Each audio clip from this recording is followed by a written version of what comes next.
രാഹുൽ മാങ്കൂട്ടത്തിൽ പ്രതിയായ ബലാത്സംഗ കേസിൽ അതിജീവിതകൾക്കെതിരെ വീണ്ടും സൈബർ അധിക്ഷേപം. 2 അതിജീവിതമാർ പോലീസിൽ പരാതി നൽകി. പരാതി അന്വേഷിക്കാൻ പോലീസ് മേധാവി നിർദ്ദേശം നൽകി.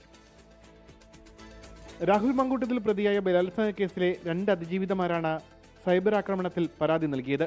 രാഹുലിന്റെ സുഹൃത്ത് ഫെനി നയനെതിരെയാണ് 2ാം കേസിലെ അതിജീവിത പരാതി നൽകിയത്. 3ാം കേസിലെ അതിജീവിത 2 പരാതികൾ നൽകി.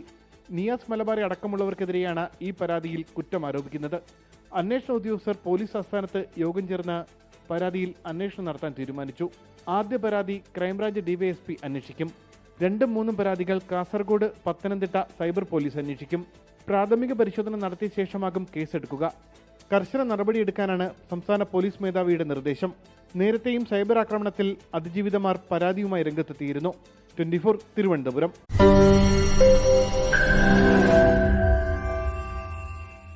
ലോകത്തെവിടെയായാലും ഏത് സമയത്തും 24 വാർത്തകളും ഓഗ്മെന്റഡ് റിയാലിറ്റി പാക്കേജുകളും എക്സ്പ്ലെയിനറുകളും വിശദമായി കാണാൻ ഞങ്ങളുടെ യൂട്യൂബ് ചാനൽ നിങ്ങൾക്ക് സബ്സ്ക്രൈബ് ചെയ്യാം.